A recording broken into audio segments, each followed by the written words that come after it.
Son of a... How did this happen in my town? God damn it!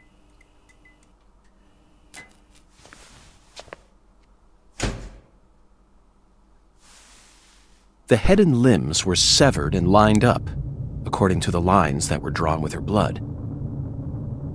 Just like migratory birds flying systematically across the sky. Hey, Zach, what do you think this means?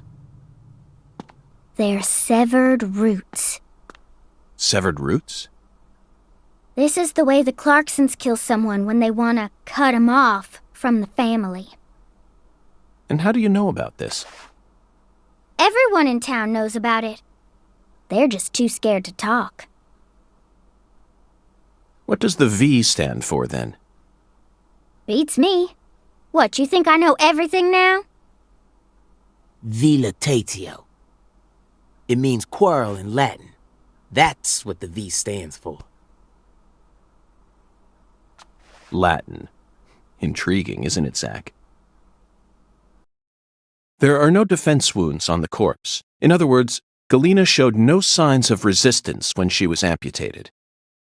But, strangely enough, there are small traces of subcutaneous bleeding around the wounded areas. That's a vital reaction, which means she couldn't have been dead. You mean... Yes, that's right, Patty. Galena was amputated while she was still alive, and she never resisted. Is that even possible? It certainly isn't impossible. For example, if she was put to sleep with a drug, or if she desired the amputation herself. Why would she ever desire that? Mr. York, I'm sorry, but there ain't no way that could have happened. How can you be sure of that, Melvin? Our world contains phenomena that could never be explained with logic. This is especially true for phenomena in which humans are involved.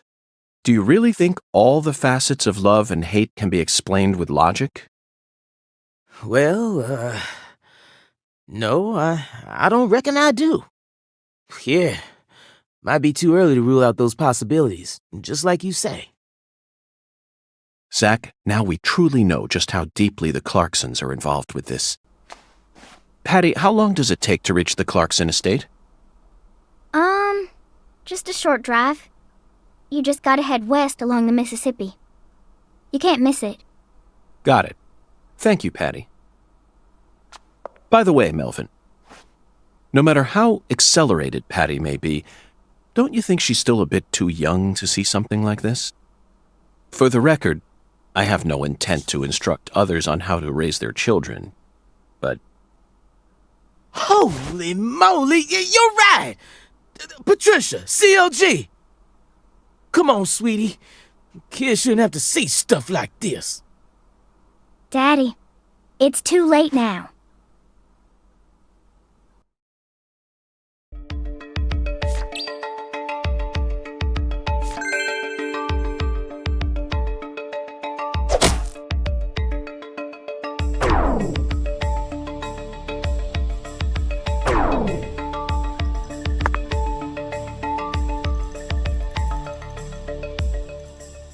You sure you okay, CLG?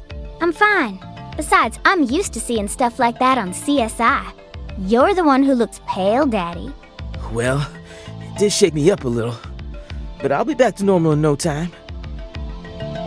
Sorry about that, Mr. York.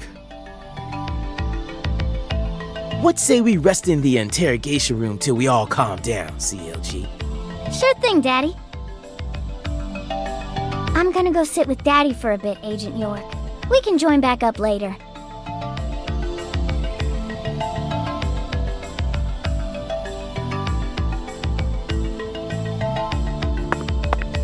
Galena killed her daughter, so her family cut ties with her. Do you really think that's what happened here, Zach?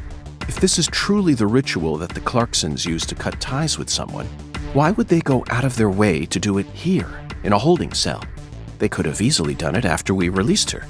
And judging from how Danny Clarkson was acting, I think it's clear that he really loved Galena. How could he accept this grotesque butchering, even if it was for the sake of the family? There's no point in ruminating on this. We should get back to the investigation. As long as we keep moving, the answer will inevitably fling itself straight at us.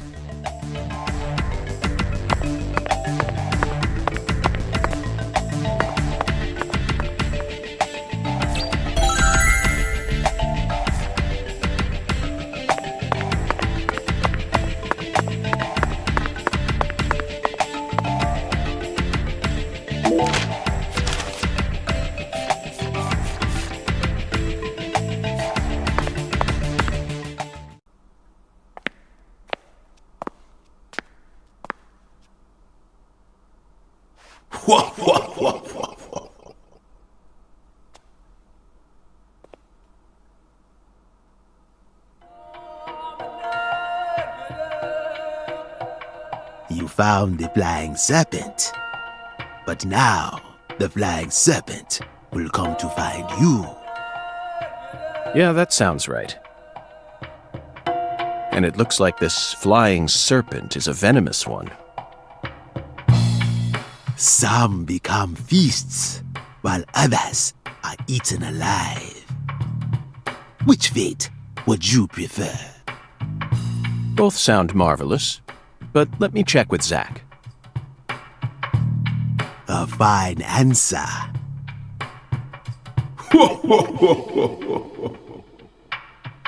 Find the one who fired the pistol at heaven. Within the white hall of beds, brandish the ticket to the goddess. And once again, you will see the other world. Do you comprehend the oracle?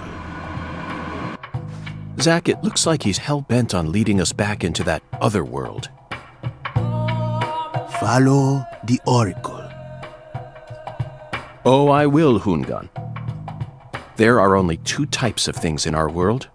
Things that should be resisted and things that should be accepted. And I believe this oracle is something to accept.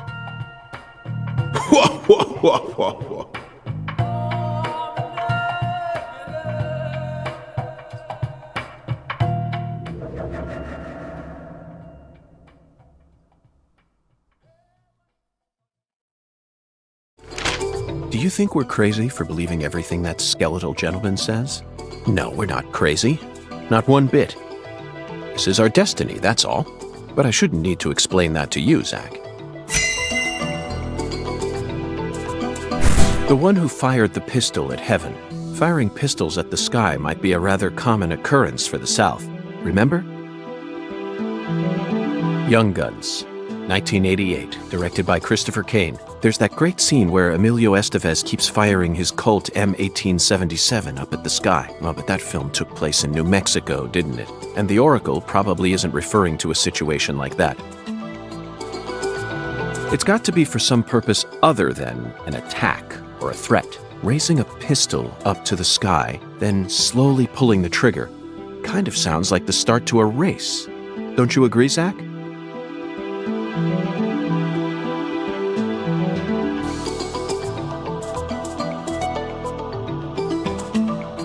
Bingo, Zach. We're currently running a race here, and the one who started this murder investigation is indeed the one who fired the pistol at heaven. In other words, the person who first discovered the body. According to the files, Lisa's body was discovered by Chuck Thompson, a crawfish farmer. He apparently works out of a fishing hut located in the marshes south of the bayou. Let's go pay him a visit. Who knows? We might even get to see some crawfish. What? Why isn't the murderer the one who started this race? Zach, this isn't like you. Of course the murderer isn't the one who started the race. The murderer's running it. They're currently in first place, and they're breaking all the rules. Any more objections, Zach? Within the White Hall of Beds. This one is even easier. There are only a few establishments that have a whole hall's worth of beds, especially in a small town like this. I'm sure you've already got a pretty good idea about what the answer is, Zach. Beds all lined up. Only an amateur would hear that and think it must be referring to a brothel. I mean, come on. Who would ever use White Hall as a symbol for a bordello? No, a white house refers to the same place no matter what country you're in. Disinfectant, jars of medicine, and white smocks. That's right. It's a place where people dress in all white, and this town doesn't have any labs in it, which means there can only be one answer. You never disappoint me, Zach. It's a medical facility. They invite their patients into rooms full of beds, where they're tended to by doctors and nurses clad in white. It's definitely a white hall, where people are invited into beds. You always manage to impress me with your intuition. I'm really counting on you here, Zach, and I know I'll always be able to.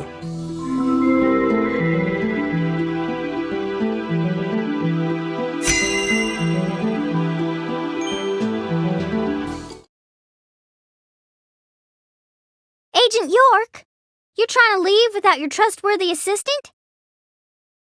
Hello there, Patty. I'd never attempt such a thing. I was simply engaging in a battle of wits with Hoongan while I waited for you. Hoongan? Yes, the skeletal gentleman in the top hat. Not that story again.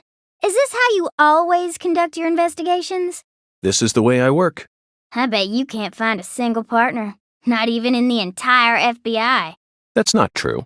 I always work together with Zach. Oh, right. Zach. Don't worry. I'll be your partner while you're here in our town. Now, let's go investigate.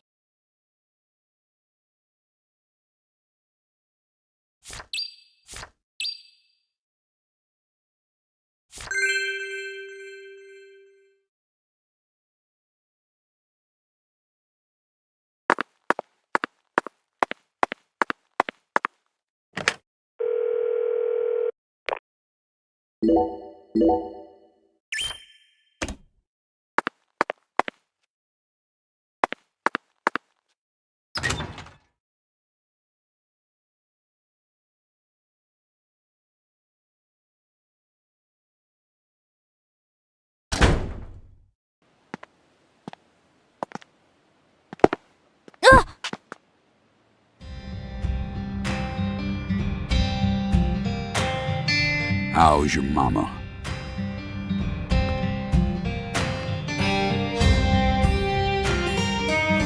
So, you're that hotshot FBI agent I keep hearing about. And who might you be? I came to claim the body of my daughter. My daughter, who was murdered in a holding cell after you detained her yesterday.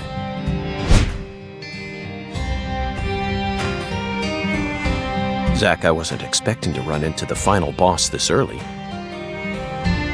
You must be the head of the Clarkson family, P.J. Clarkson.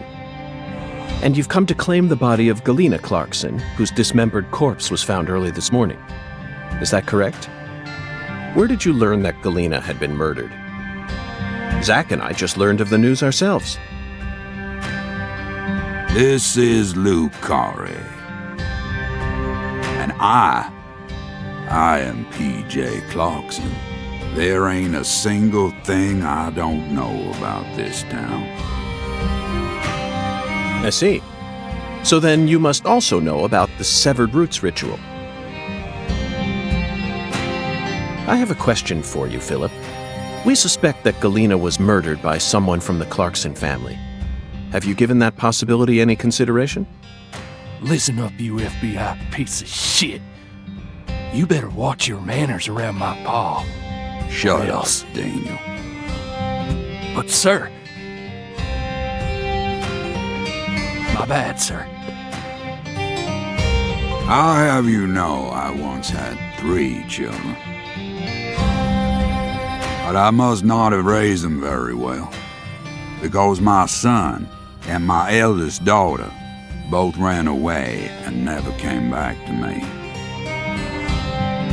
The only one who stayed by my side was my second daughter, Galena.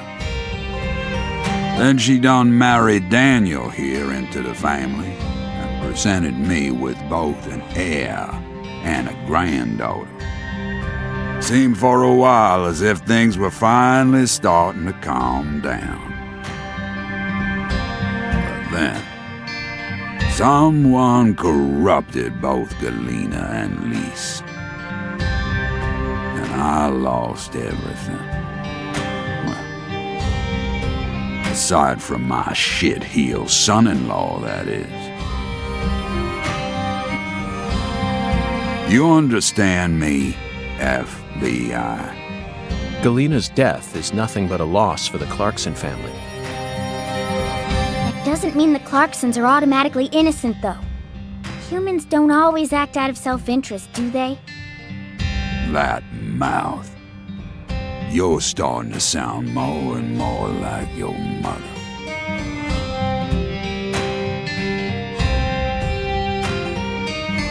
We're leaving, Daniel. What? But my treasure...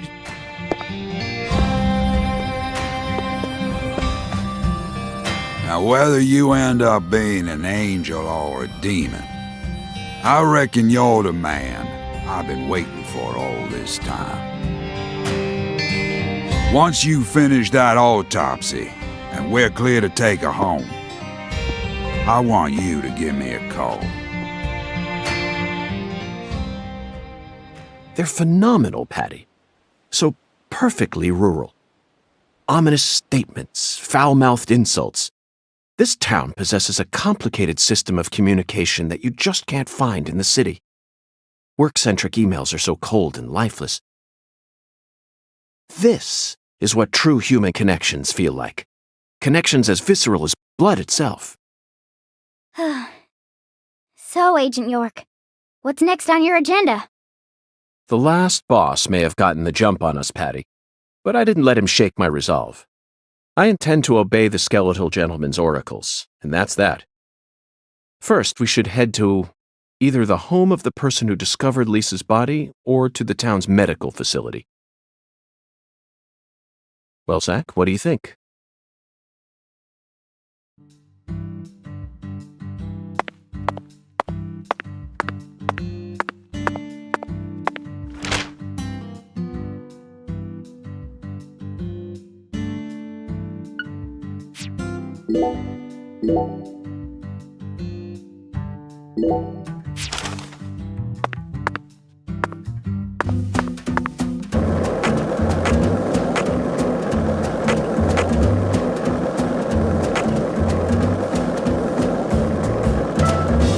Were you thinking about Galena too, and all the other women we've seen so far on our travels across the states? Zach, I'm right, aren't I? This is a vast country, incredibly vast. And it's mostly composed of mountains, deserts, and farmland, with small towns scattered about here and there. That's how America looks to me. Compared to the scale of this entire country, New York, Chicago, and LA are all microscopic. Sometimes they even feel like figments of my imagination. Think back to what Las Vegas looked like when we were driving up I-15. It was a mirage. The TV and movies dress up those mirages and broadcast them to people all around the world. Meanwhile, American women become fascinated by the gorgeous city lights and are drawn toward those illusions. The very same women who were chosen as prom queens in their small towns. In the end, all they find are ghosts. Once their eyes adjust to that blinding light, they realize there's nothing but vanity and lust surrounding them. They finally figure out that it was all in their heads. Then they quickly try to satisfy themselves with something else. Drugs. And drugs are the gateway to a whole pantheon of crime. Zach, remember what you told me once? The women who turn to crime aren't the evil ones. The drugs aren't evil either.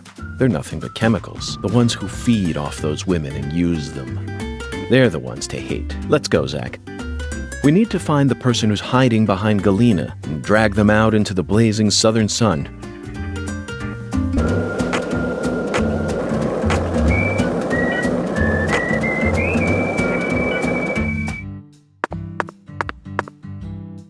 It really seemed like you knew who Galena Clarkson was. Well, I've never actually talked to her, but it's a small town. Pretty much all folks know who the Clarksons are, and Galena's supposed to be extra scary compared to the rest of them. Back when we saw her in town, I felt like she was glaring right at me, so I got real scared. No one will come out and say it, but I'm pretty sure they're all relieved that she was the killer. We're lucky the killer ended up being a member of the Clarkson family. Otherwise, the whole town would have turned into a battlefield. You've got a point, but did everyone really hate her that much? They didn't hate her. She hated them. She had this real peculiar way of treating people. I don't know how to describe it. Contemptful? Yeah, I guess that's it. She never opened up to anyone in town. She was rich, beautiful, and wanted to become an actress. So she went to a metropolitan city to refine herself. There's always a chance that people like her may develop prejudices towards those who stay in the countryside. A big chance, even. But just because a person has prejudices doesn't mean they'll go out and murder people. That's where my doubt lies. Was there any sort of omen which made people happy that she was the killer instead of someone else? I'm just telling you how I feel. How am I supposed to know if everyone else in town felt the same way? I never thought she'd actually go and kill her own daughter, though. There it is, Zach. It appears that her attempt to kill me wasn't simply a case of being in the wrong place at the wrong time. Maybe she was sad. Sad, perhaps. Instead of returning as a star, she was forced to come home after her dreams were crushed. That certainly sounds like a sad story, doesn't it, Zach? No, Agent York, not that kind of sad. The kind of sadness that keeps folks away, hidden behind her attitude. Is there a word for that? Maybe it ain't in her attitude or her words, but the way she appears. Yeah, it's in her eyes. They remind me of someone. Who? PJ Clarkson? No, someone else. I can't remember. That's okay, Patty. Just let me know if you happen to recall it later. Until then, Zach and I will help you think.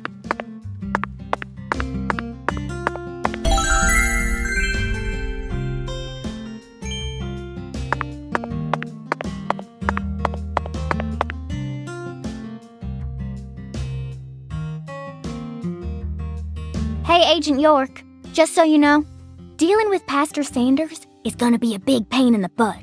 A big pain in the butt? That's what I said. But I guess you have no choice but to obey your oracle, huh?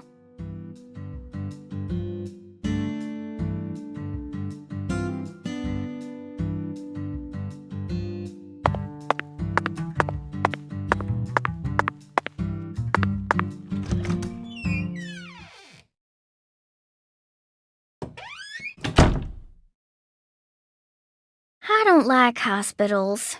Why not? They soup folks up with medicine, cut 'em up, and then they try and act like they're your friends. Something ain't right about that, you know.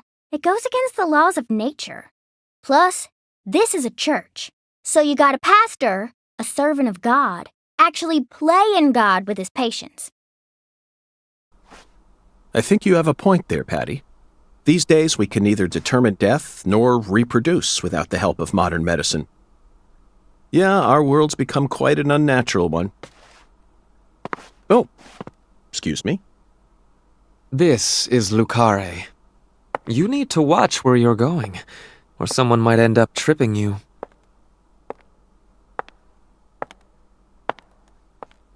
Zach, it's her. The stylish woman who watched Lise die.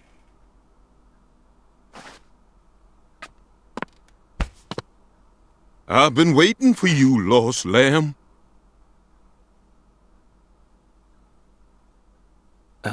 Hi there, Pastor. Would you mind letting go of me? I'm in a bit of a hurry right now. So pitiful.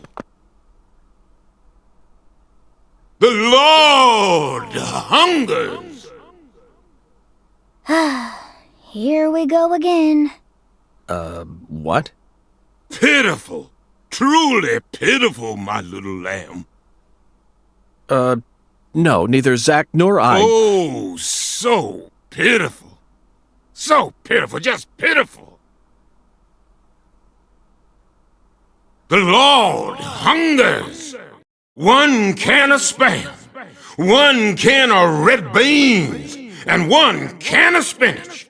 You are to offer up the taboo trinity. Taboo? Don't you mean the holy... Oh, how I pity you. Unlike us humans, the Lord never errs. Now, my pitiful agent, bring forth the taboo trinity at once. For it is the will of the Lord our God. See? I told you this was gonna be a pain in the butt. But Zach and I need to go after that stylish woman. Too late now. We need to obey God's will. The Lord hungers! Come on, hurry it up. We need to go. Well, Zach, I don't know what to say. First an oracle, and now an order from God? Maybe this is the trial that will yield the ticket to the goddess. Either way, it looks like we have no choice but to gather the taboo trinity. I guess it just goes to show that small towns are always filled with the bizarre and unpredictable.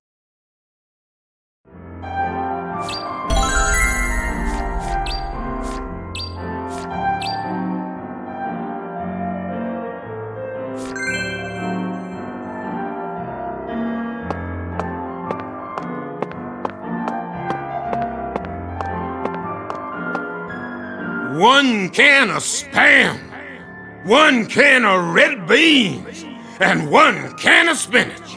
You are to bring forth the taboo trinity, for it is an offering to the Lord. Hey, Tyrone. Pastor? One can of Spam, one can of red beans, and one can of spinach. The Lord hungers! I suppose that even an FBI badge is powerless in the face of God. It's no use, Zach. We'll just have to go out and assemble the taboo trinity. One can of Spam, one can of Spam, one can of Spam. The Lord! One can of Spam. The Lord! One can of Spam. The Lord! The Lord! One can of Spam. The Lord!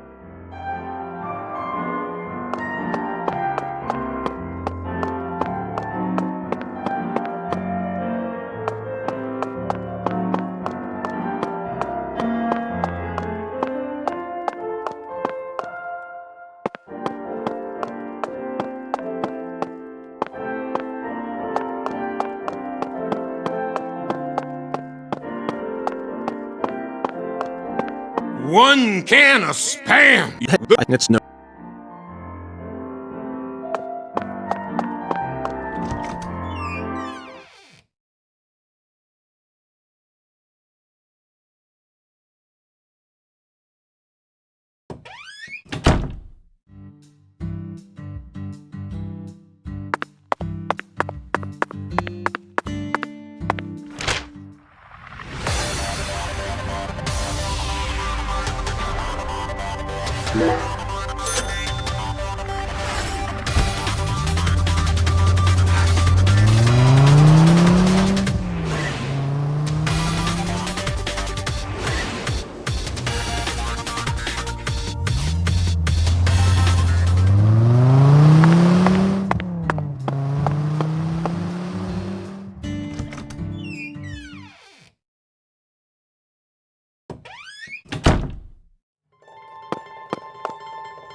Do you carry any canned goods here? Canned goods? The vermin of the grocery store? Nay, I think not. Understood, Mirror. Well then, if you'll excuse me. Wait!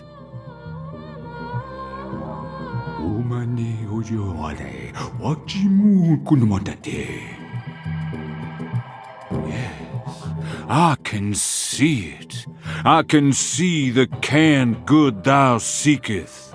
How intriguing. Well then, where is the canned good I seek? In a place where no man could ever peddle it. I see. In a place where it can't be bought from a person. Got it, Mirror. 'Twas but a trifle, for the Lord hungers, doth he not? Zach, it's in a vending machine. It appears that God wants us to go on a wild goose chase all around town.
Okay, hold on.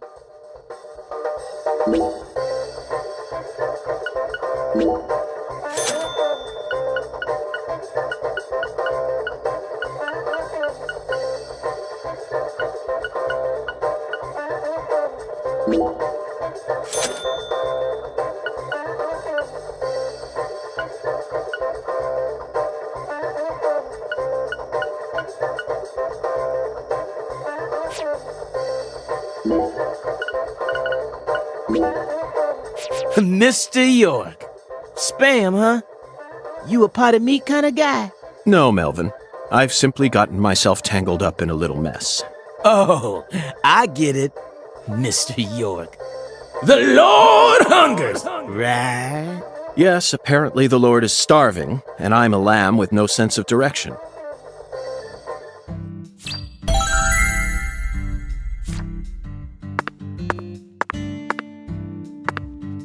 You didn't even twitch when you saw Galina's body. Why would I? Dead things can't hurt us, right? Girls your age don't usually think that way. Do you have kids, Agent York? No, I don't.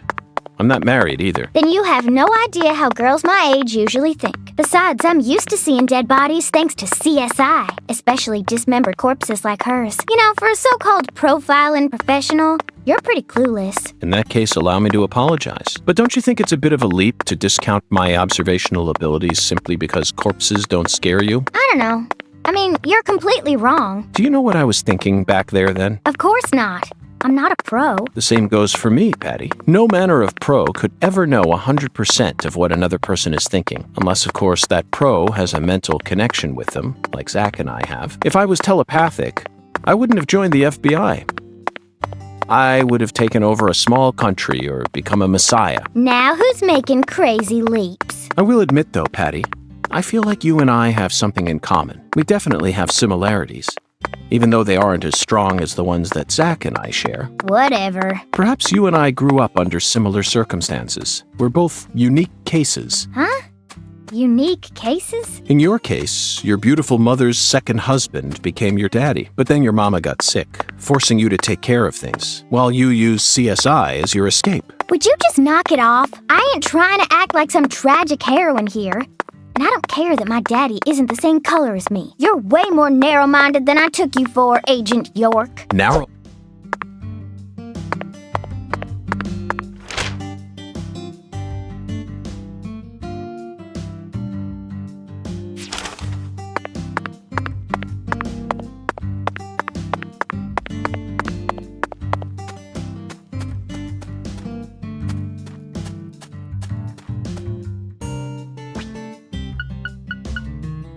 Not a single can of spinach in sight, Zach. Let's try somewhere else.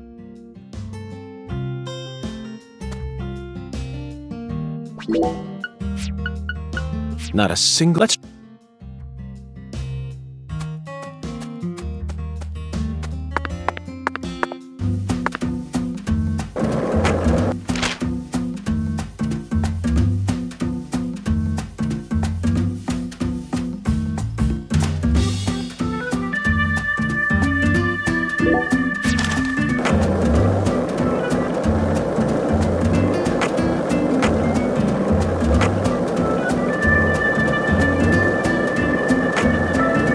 If this town has a symbol, it's got to be that bridge hanging over the bayou. Lift bridges are truly a rarity. Reminds me of Duluth, Minnesota. Remember what happened there? That man went to such great lengths to collect his victims' tons. You know, the one who would French kiss them every day as they slowly decomposed. As I drove him to the station after his arrest, he started lecturing me on the proper way to give someone a kiss. Anyway, back to Duluth. They have a famous lift bridge there called the Aerial Lift Bridge. The lift bridge here is the first one we've seen since then, but this one looks a lot smaller than the Aerial Lift Bridge. Its smaller size was most likely chosen due to the width of the river and the sea level of this area. The height and structure of a bridge is what determines which sort of boats can travel down the river. Normal bridges' base heights are set at a higher point so that boats can freely pass underneath them. But I imagine it would be difficult to create a bridge with a large arch here due to the river width and the sea level. That's why we're seeing all these mobile bridges such as lift bridges and drawbridges around here. As far as Louisiana goes,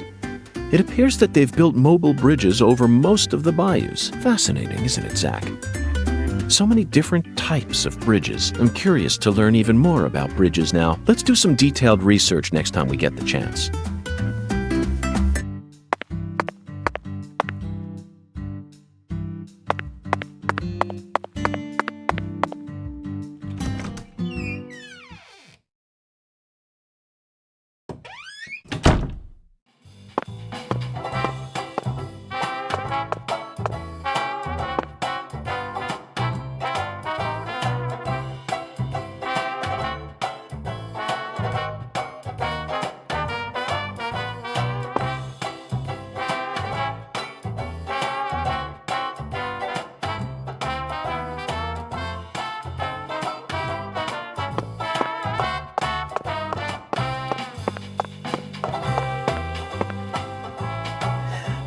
The air out there don't feel right today. You feel it too, honey?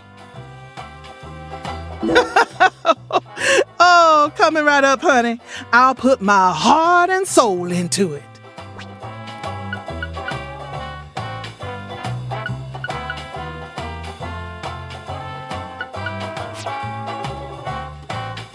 Alexis, could I have some red beans and rice?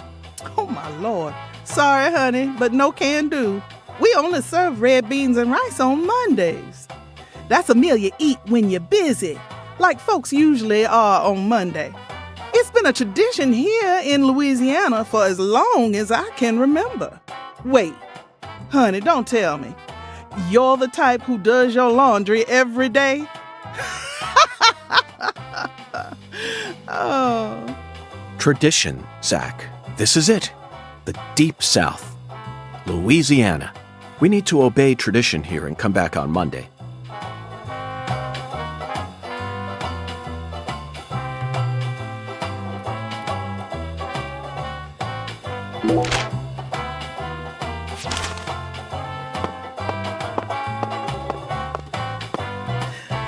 That.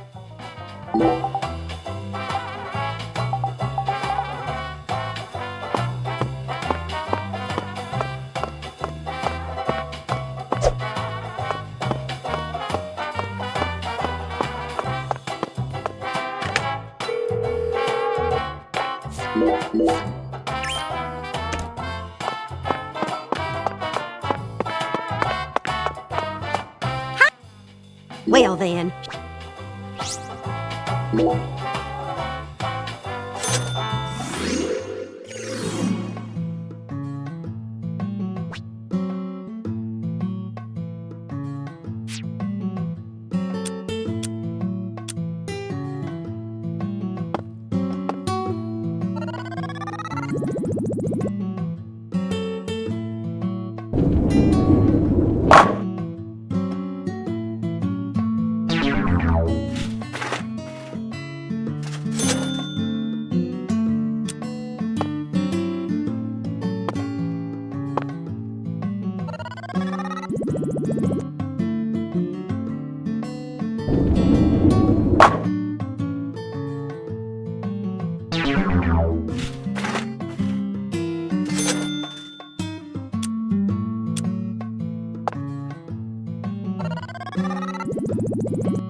There, hey. Well then.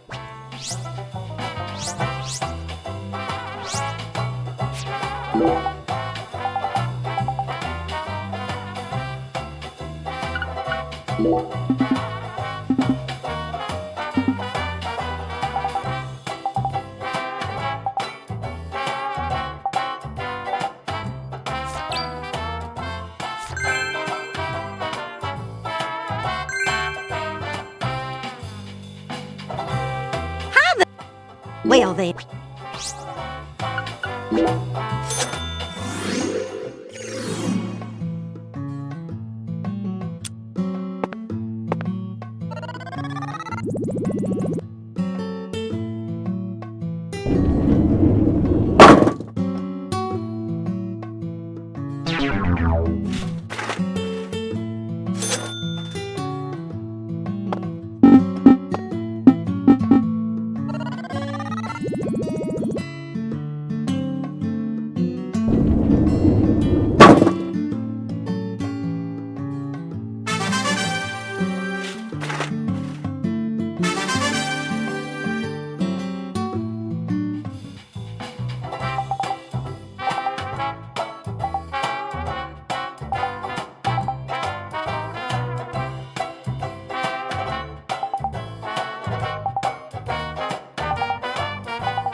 There, Hank.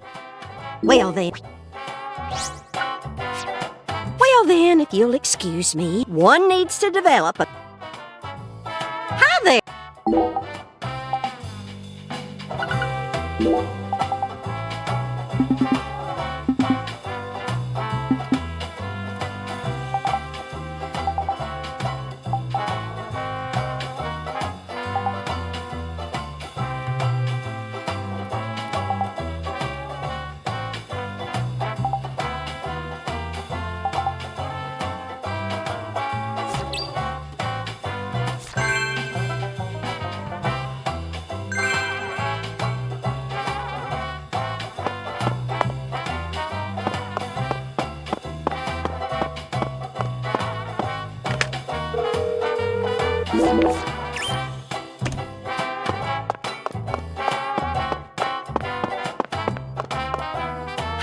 Well then.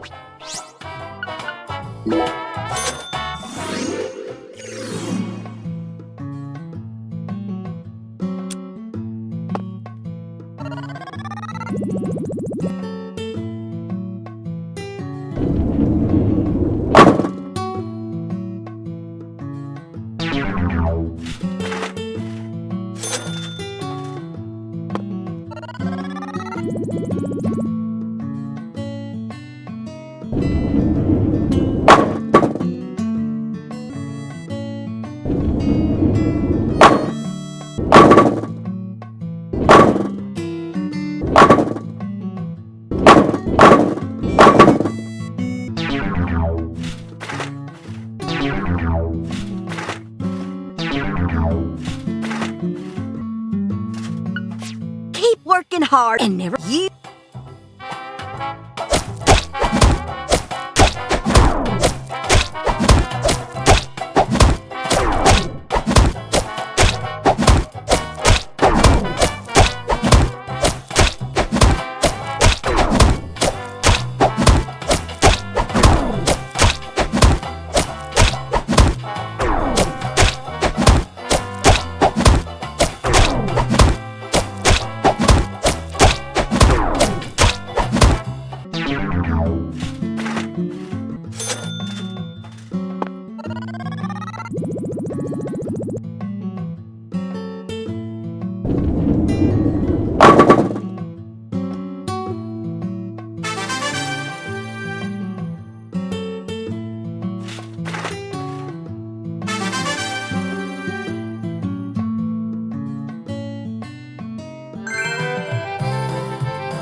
Hi there, Ham. Hi. Well then.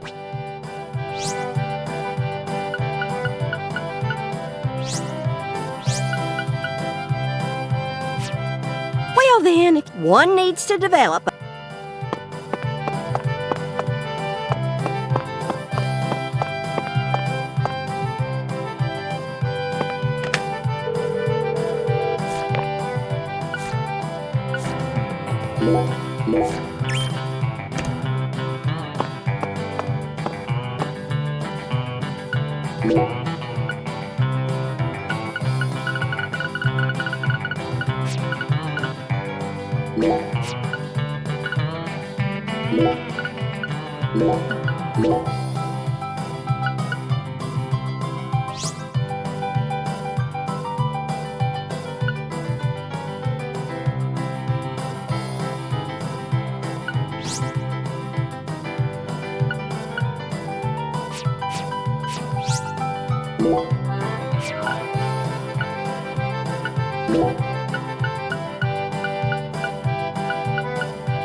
Hi there. Well then.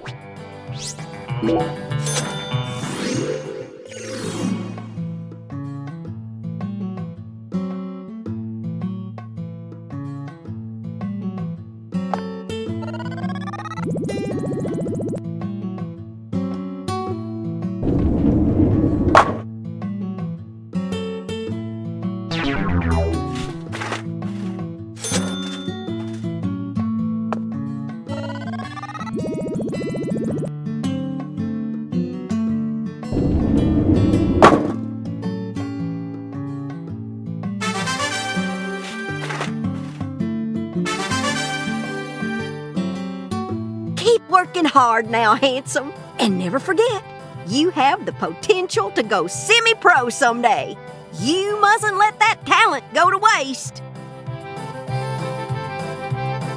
Hi there. Well then.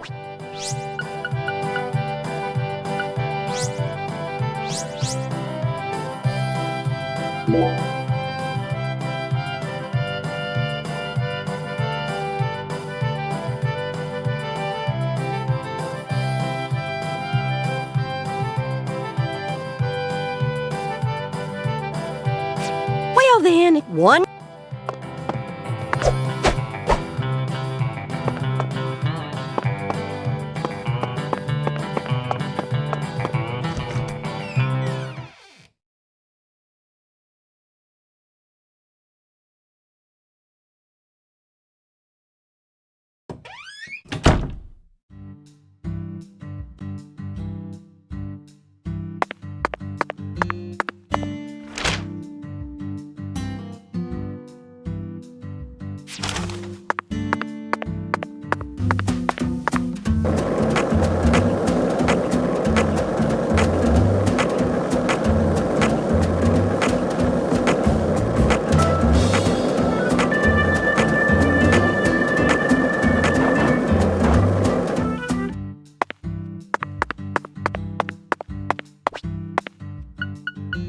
I think we've got the wrong vending machine.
Zach, we finally found our can of spinach.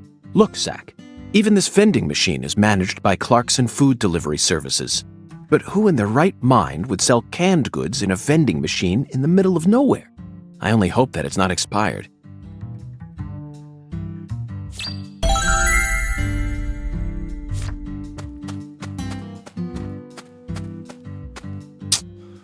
You again?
Okay, Zach. It's time to put our skills to the test.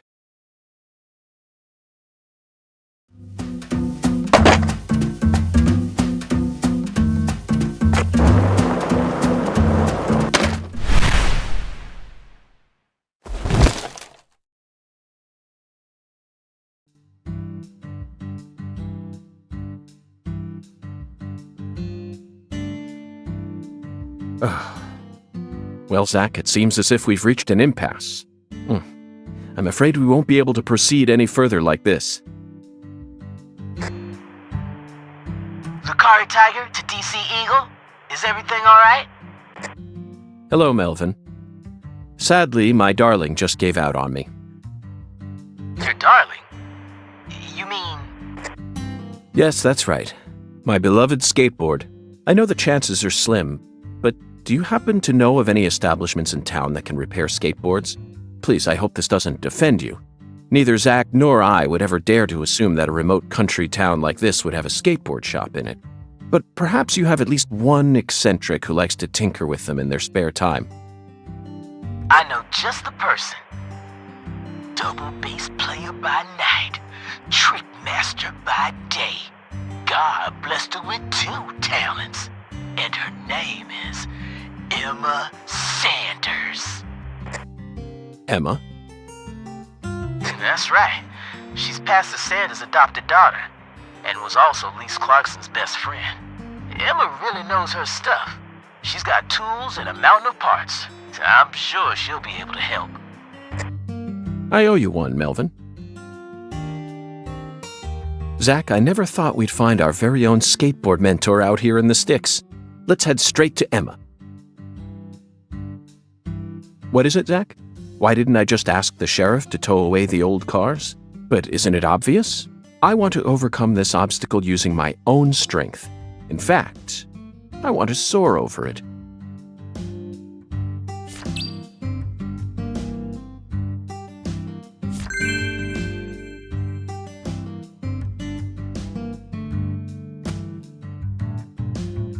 It's a beautiful day, Patty. Really? Seems kinda normal to me. Now that you mention it, yes, it is a normal day. I just felt like saying that. What? You know, sometimes you really get on my nerves.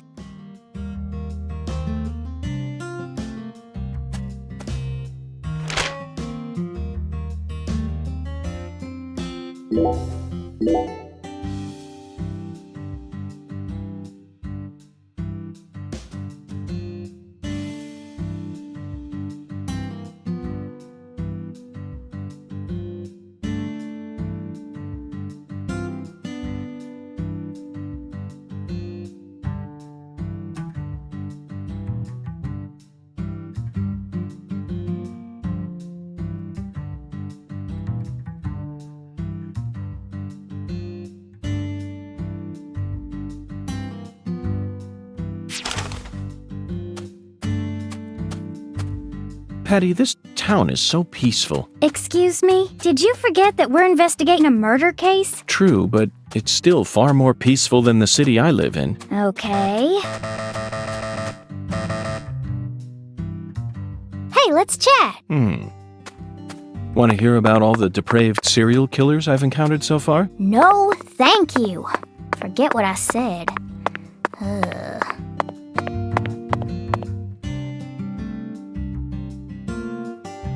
Hey, Patty. What, Agent York? Nothing. Just felt like saying that. Hey, let's shout something out loud. Like what? Chocolate Sundae. Okay, sure. Actually, never mind. This is stupid. So you clearly love TV shows, but what about movies? Movies? We don't even have a movie theater around here. So I can only watch what I manage to catch on TV. Like what? For some reason, the only movie channel we get at home is the sci-fi one. So I just watch a lot of sci-fi. Like what? What's the last one you saw? The one with Schwarzenegger, where there's all these clones. The Sixth Day, 2000. Directed by Roger Spottiswoode. You must be very well versed in sci-fi. Patty, what's that? That tree? Or the water tower? That thing I'm pointing at. That. Like I said, what? That thing. Right there, Patty. Just tell me what it is. How am I supposed to know which that you're referring to? Oh, you're goofing on me, ain't you?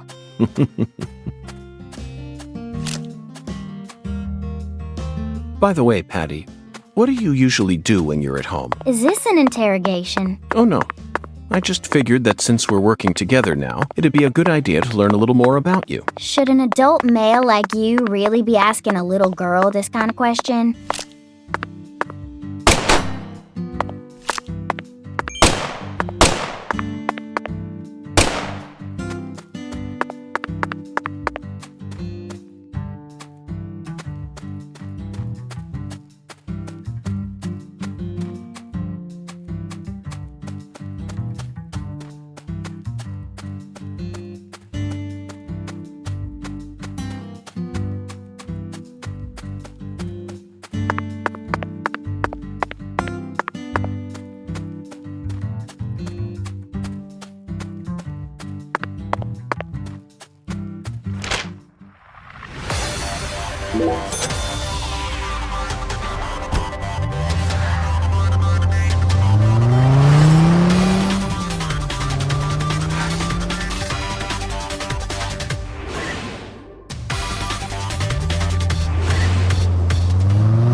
By the way, Patty, what do you usually do when you... Patty, you live in a very peaceful town. You sure about that? 'Cause I'm not. You didn't even twitch when you saw Galina's body. Why would I? Dead things can't hurt us, right? Girls your age don't usually think that way. Do you have kids, Agent York? No, I don't. I'm not married either. Then you have no idea how girls my age usually think. Besides, I'm used to seeing dead bodies thanks to CSI, especially dismembered corpses like hers. You know, for a so-called profiling professional, you're pretty clueless. In that case, allow me to apologize. But don't you think it's a bit of a leap to discount my observational abilities simply because corpses don't scare you? I don't know. I mean, you're completely wrong. Do you know what I was thinking back there then? Of course not. I'm not a pro. The same goes for me, Patty. No manner of pro could ever know 100% of what another person is thinking, unless, of course, that pro has a mental connection with them, like Zach and I have. If I was telepathic, I wouldn't have joined the FBI. I would have taken over a small country or become a messiah. Now who's making crazy leaps? I will admit, though, Patty, I feel like you and I have something in common. We definitely have similarities, even though they aren't as strong as the ones that Zach and I share. Whatever. Perhaps you and I grew up under similar circumstances. We're both unique cases. Huh? Unique cases? In your case, your beautiful mother's second husband became your daddy.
You didn't even twitch when you saw Galina.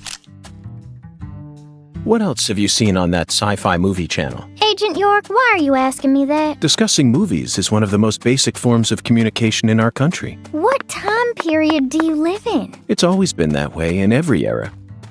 In this country, all dialogues always begin from films. Ugh. Says who? You're making me sick. Sick? Yeah, I feel like I'm gonna puke. I know just what you need to do, Patty. What? Tell me what other movies you've seen on that sci-fi channel. Ugh. You're so annoying. Fine. I saw this one movie where a pretty lady and an old guy fight. And they were both robots. Ah, Terminator 3, Rise of the Machines. 2003, directed by Jonathan Mostow. I knew you were an Arnold S. fan. Oh, you said it again! Oh, whatever. I'm not a fan of his or anything, okay?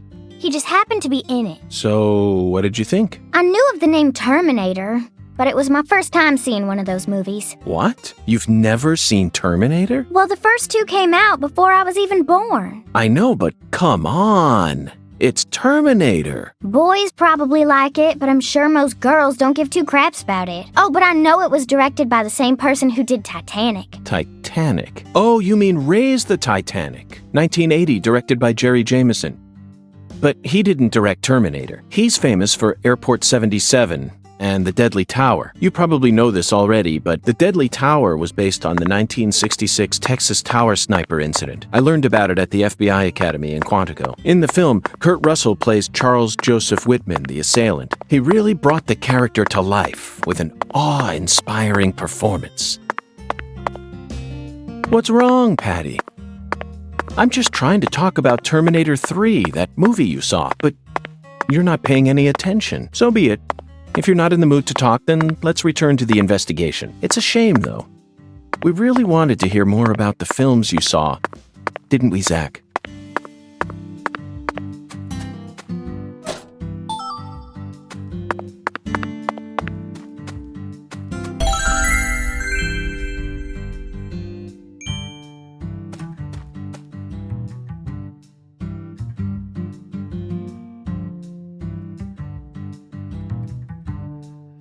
Hey, Agent York. I feel like someone's in there. Let's go and see.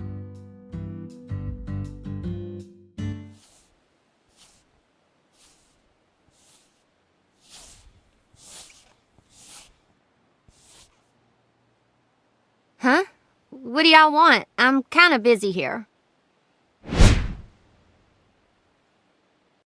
Hi there. Are you Emma? Yeah, who are you? Francis York Morgan. I'm an FBI special agent. Please call me York. That's what everyone calls me. Agent York?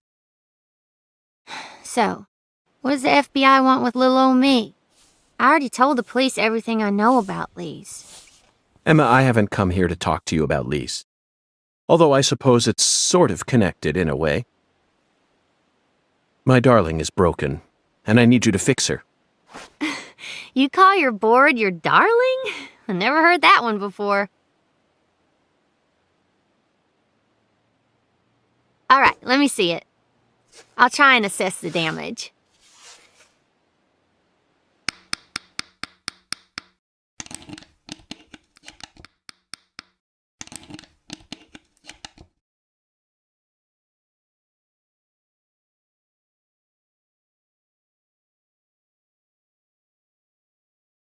I replaced all your trucks, wheels, and gave you some brand new deck tape. Also, you were missing a tail guard, so I put one on for you. That way you should be able to do a few tricks here and there without any risk of damage. Well, what do you think? It's beautiful, Emma. The wheels were scraped down and the base plate screws were all about to fall out. Oh, and the axles were also warped. It was pretty much in critical condition. Now, what I want to know is, how did it get that way? Well, my car was stolen on my way here from Houston. So, I switched over to my darling and rode her here instead. You know, you're crazier than you look. Emma, would you mind answering another crazy question for me? I want to use this board to soar, literally. Would you mind teaching me a trick that would allow me to do so? You mean you want to do a wally? Ooh, well, I'd be happy to teach you how, but it's too cramped in here. Oh, I know where we should go. You want to learn too? You sure? Seems like you're interested. Whatever. I know you're just gonna come along anyway. So you should at least learn the basics.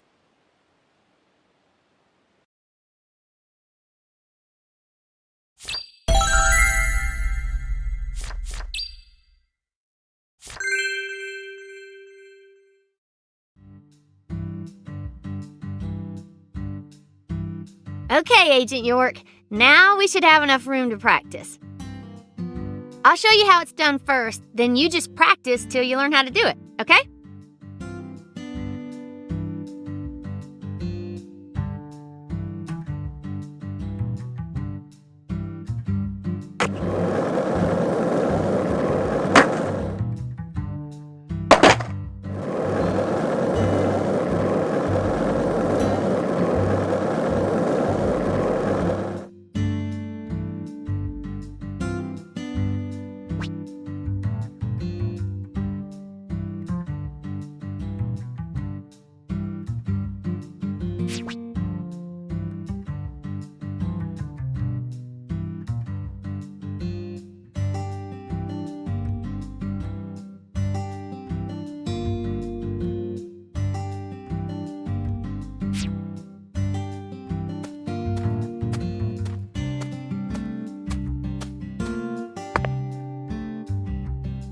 Okay, Agent York.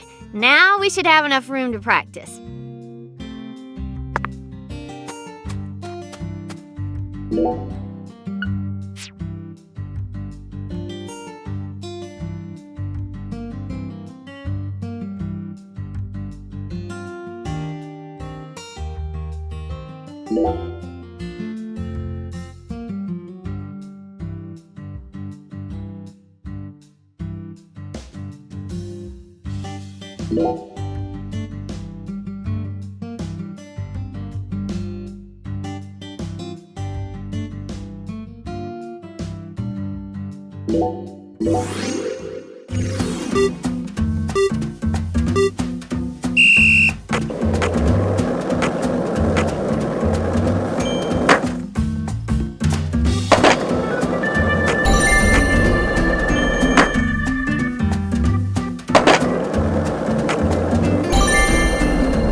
That was perfect! Yeah.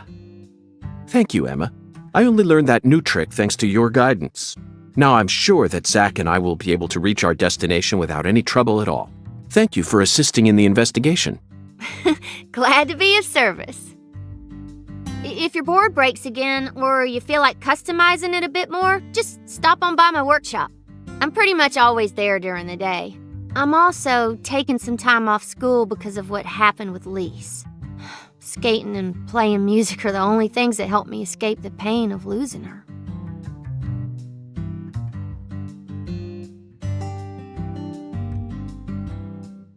Zach, did you see the expression on her face just now? She works hard to act cheerful, but she's yet another person who was hurt by the tragedy. Lisa's death is like wildfire, spreading embers of sadness throughout the entire town.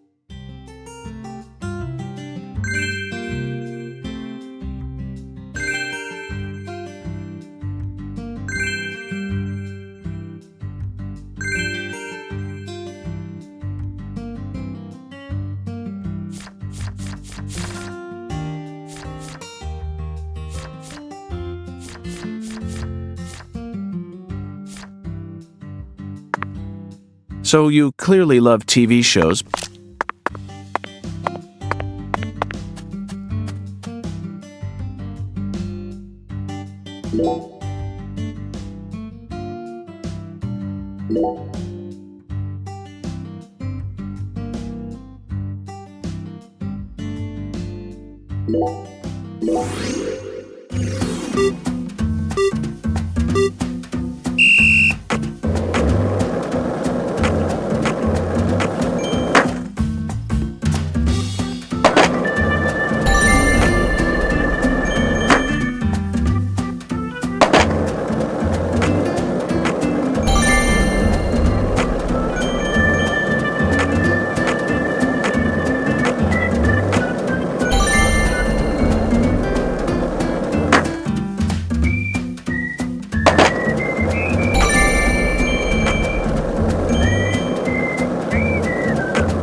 Verily.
Where's the thing I just bought? All awaits thee at the altar. Altars exist, whether thy needs exist. The bedchamber of thy hostelry doth possess one therewith. So where's my thing? All altars lead to the other realm. Thusly, all periapts in thy possession may be confirmed at any altar. The other realm? Forsooth, any mirror may metamorphose into an entrance to the other realm. Prithee, say thou doth grasp this wisdom. You can see the same world as the skeletal gentleman? I am the mirror. As my name doth suggest, I am the looking-glass given flesh. Zack, it appears that there's still a lot about this world that we don't understand. This is the Deep South. There's no telling what might happen next.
What a strange feeling.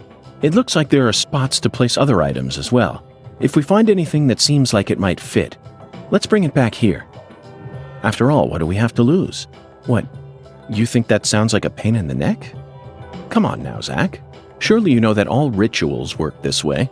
Blessings from beyond will only come to those who exhibit the finest level of courtesy and reverence. In short, they're reflections of the self.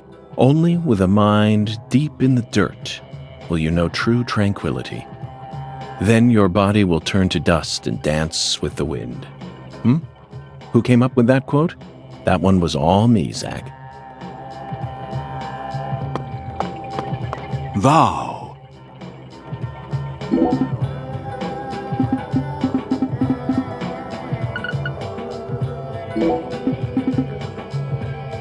Thou.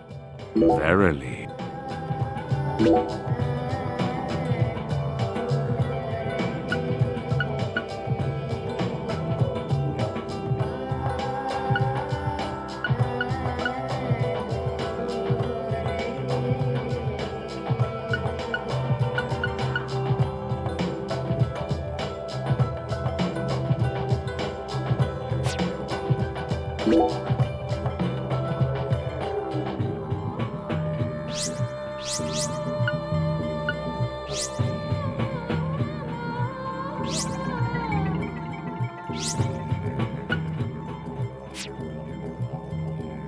I can see it. Thou hath discovered.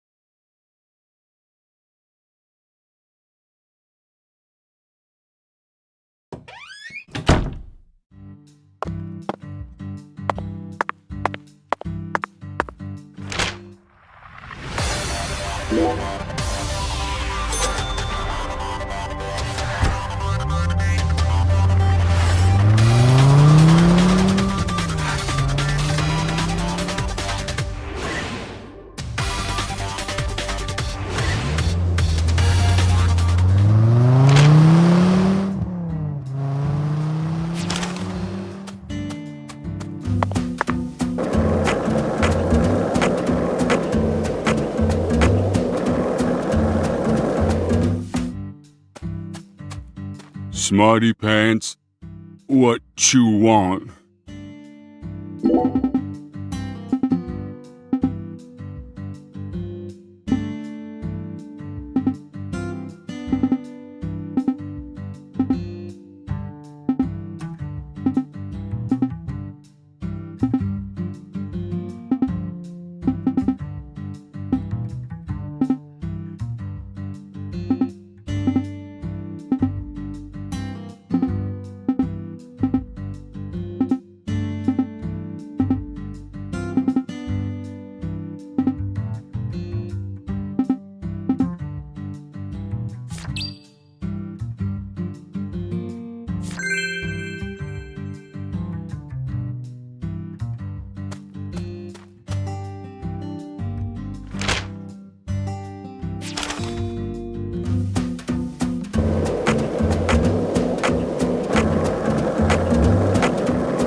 Hey, Patty. What, Agent York? Nothing. Just felt like saying that. It really seemed like you knew who By the way, Patty. Hey, let's shout something out loud. Like what? Chocolate Sundae. Okay, sure. Actually, never mind. This is stupid.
What else have you seen on that?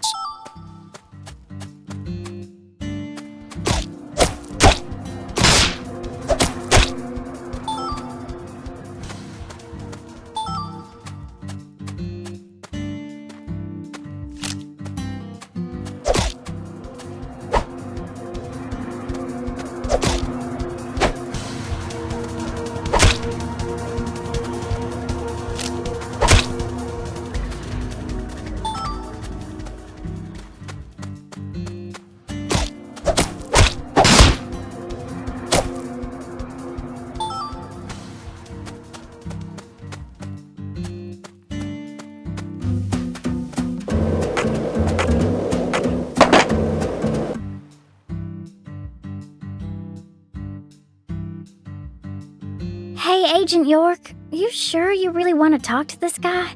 He kind of scares me. Patty, there's no need to worry. Just hide behind me and you'll be fine.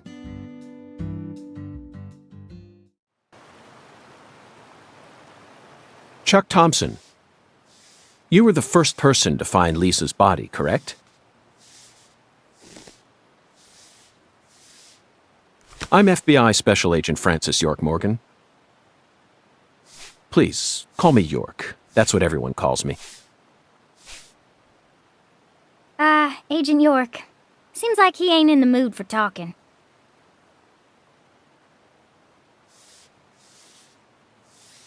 Chuck Thompson, may I have a word with you? I'm looking for the one who fired the pistol at Heaven.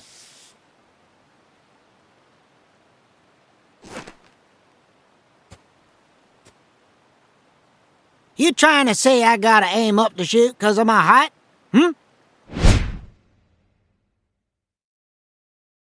Not at all. I was merely quoting the skeletal gentleman's oracle. Skeletal gentleman? You ain't making a lick of sense. What do you all want anyway? What do y'all come here to waste my precious time for? I'm currently running a race around town thanks to you, who fired the starting shot. The murderer and I are competing to see who can cross the finish line first.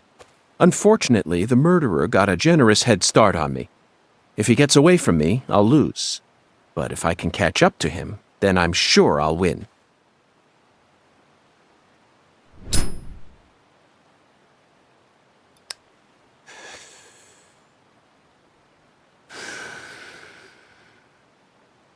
So please, Chuck, tell me, how did you find Lisa's body? Her body was hidden under a bridge on the bayou, very close to the Mississippi River. It's got to be at least a few miles away from your farm in this swamp, right? Oh, the Clarksons are the folks who gave me the damn permission to farm crawdads here in the first place. Now, why the hell would I ever want to kill that little girl? Then what were you doing out there? You know, lately I've been seeing a queer boat around these parts. Ain't too big. Probably only holds 5 or 6, and it's got a deep draft. Assholes think they can just drive right through my turf, right through my dang crawdad farm. So you gave chase, which led you to Lisa's body. Yeah, that's right. Fucking poachers. Where did the poachers go? Oh, hell if I know. Fog was thick that day, thicker than usual. So I lose sight of them. The next thing I know, I'm under that goddamn bridge. Then I felt a chill run up my spine. And I knew. So I drove up to the bank and got out.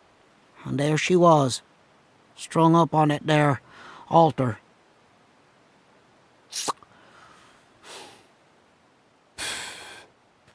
Did you know Lise personally? Yeah, I knew her a little. She never showed me no disrespect, unlike the rest of those damn Clarksons. They so rotten I can smell it from here, same as the shit at the bottom of this here swamp. Heavy, heavy. Yeah. There was a little better when their boy Lenny was still around. Lenny?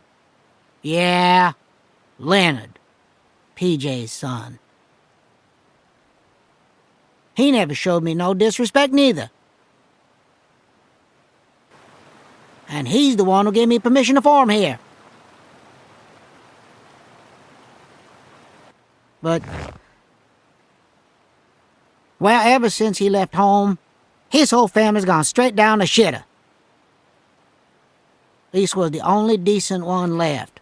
She was wise, just like Lenny. Ain't right, I tell you. Heavy, heavy, heavy. Now I'm done talking, goddammit. Now go on, get the hell out of here. Philip mentioned something about his son leaving home. That must be Lenny. Did you know about that, Patty? Everyone in town knows about it. By the way, Zach, do you remember what we saw when we were skipping stones? That boat with the dragonfly crest. Zach, no matter where we go in this town, we're constantly assaulted by information related to the Clarkson family. Just where is that skeletal gentleman trying to lead us?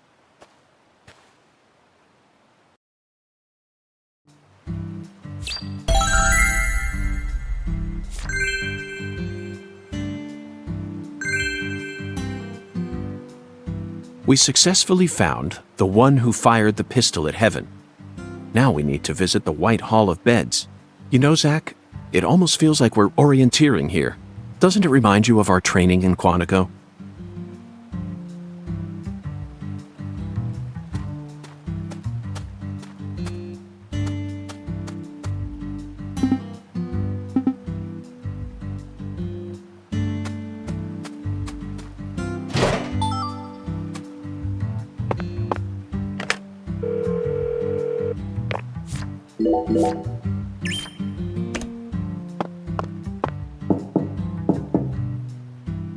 Looks like a case of bad timing, Zach. Let's...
You need... Okay, Wyvern! The new cutting edge...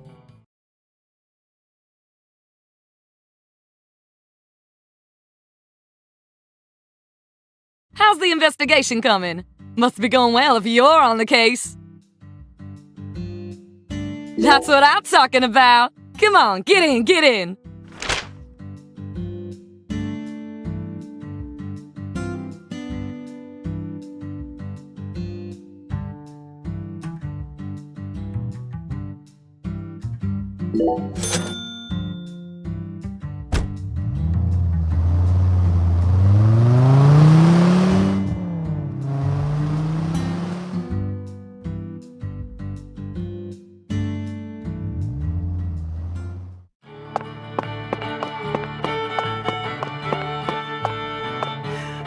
The air out there don't feel right today. You feel it too, honey? Oh, coming right up, honey. I'll put my heart and soul into it.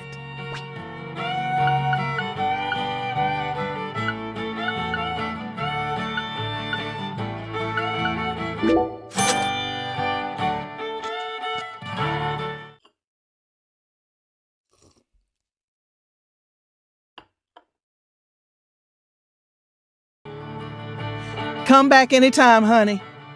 You ain't gonna find any better Cajun food in all of Louisiana.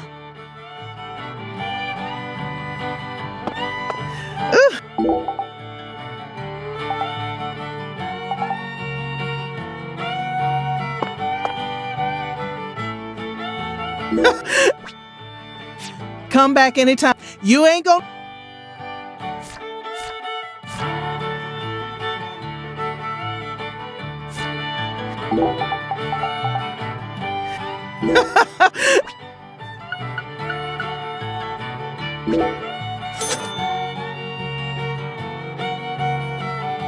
Alexis, would you mind keeping the red beans in the can? I'll pay the regular price, of course. Oh, my Lord. Why don't you want me to take them out of the can? They're for an offering, you see. Oh, why didn't you say so? The Lord hungers. Exactly. As you can see, I'm a pitiful lost lamb. Now I get it, Zach. This is nothing but a shameless fetch quest.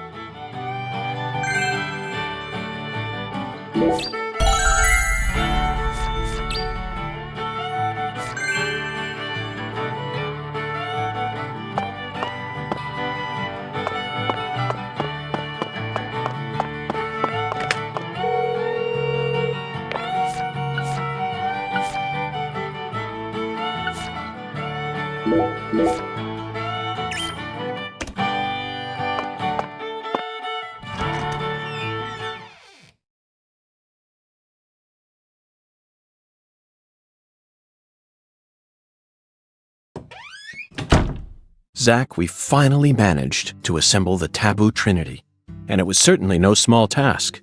I just hope it rewards us with some data that will help us push this investigation forward.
Hey, let's shout something out loud. Like what? Chocolate sundae.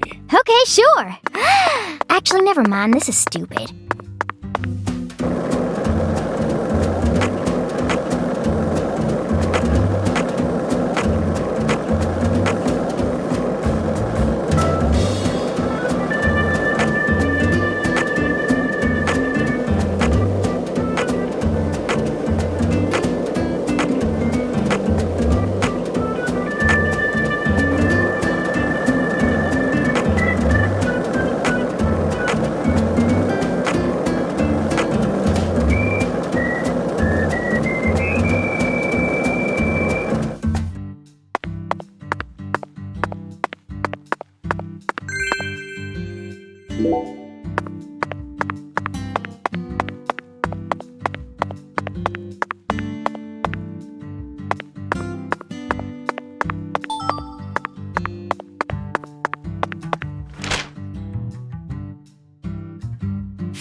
Hey, want to talk about bridges? Why? I've become obsessed with bridges, Zach, and there's no turning back now. Remember what we saw on our way here? Back when we were driving that hybrid car before we switched over to the skateboard. We passed over the Lake Pontchartrain Causeway, the longest bridge over water in the entire world. Remember the sudden downpour that made it impossible for us to see the road? The rain was so torrential that we couldn't see more than a few miles ahead of us. I'm sure local drivers are used to that sort of thing. They were all going normal speeds. I'll bet that scene reminded you of a certain film, or perhaps a certain person. Violent City, 1970, directed by Sergio Salima. I only ever saw it on TV when I was a kid, so I don't remember it very well. But I definitely remember that it featured a bridge, a long bridge. During the New Orleans part, that's the one thing I remember. That bridge must have been the Lake Pontchartrain Causeway. And the film starred Charles Bronson. Charles Bronson. What an amazing sound. You couldn't possibly find another man whose name matches his appearance so perfectly. Yes, of course I know that Charles Bronson isn't his real name. Charles Dennis Buczynski. That's his real name, but he's Bronson. Period. Zach, what's your favorite Bronson film? Death Wish? The Magnificent Seven? Rider on the Rain? Or Farewell Friend. They're all masterpieces, but to me, his greatest work lies elsewhere. That's it, Zach. No wonder we get along so well. I don't care what anyone else says. His greatest film by far is 10 to Midnight, 1983, directed by J. Lee Thompson. There's no realism to be found in this movie, but that's what makes it so great. One might even call it a fantasy masterpiece. It was certainly filled with unprecedented fantasy compared to other police thrillers, that's for sure. You know,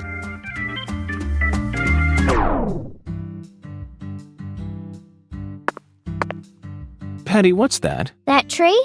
Or the water tower? That thing I'm pointing at. That. Like I said, what? That thing. Right there, Patty. Just tell me what it is.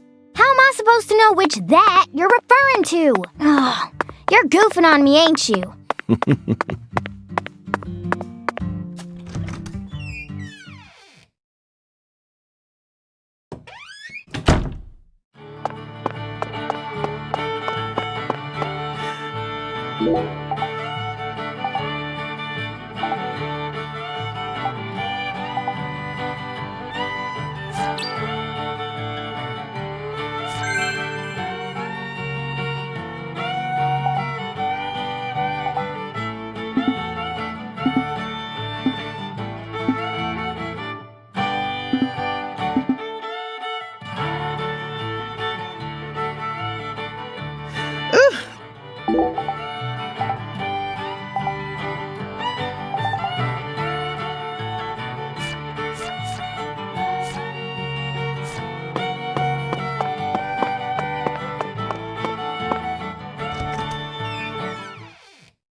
It's a beautiful day, Patty. Really? Seems kinda normal to me. Now that you mention it, yes, it is a normal day. I just felt like saying that. What? You know, sometimes you really get on my nerves.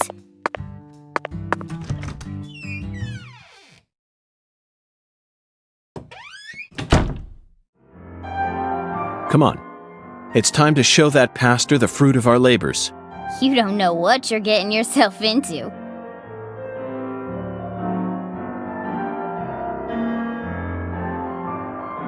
Okay, Pastor. I've brought you your taboo trinity. I'd like to exchange it for a ticket to the goddess. Oh, how I pity you. You see, my dear lost lamb, our Lord still hungers.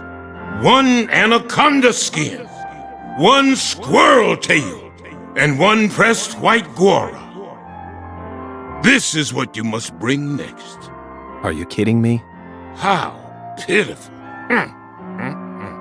Our Lord never speaks in jest. I told you this was gonna be a pain in the butt. Come on, we need to get going. It looks like we'll need to work harder to get God's attention, Zach. Part of me just wants to say to hell with it and go have a smoke.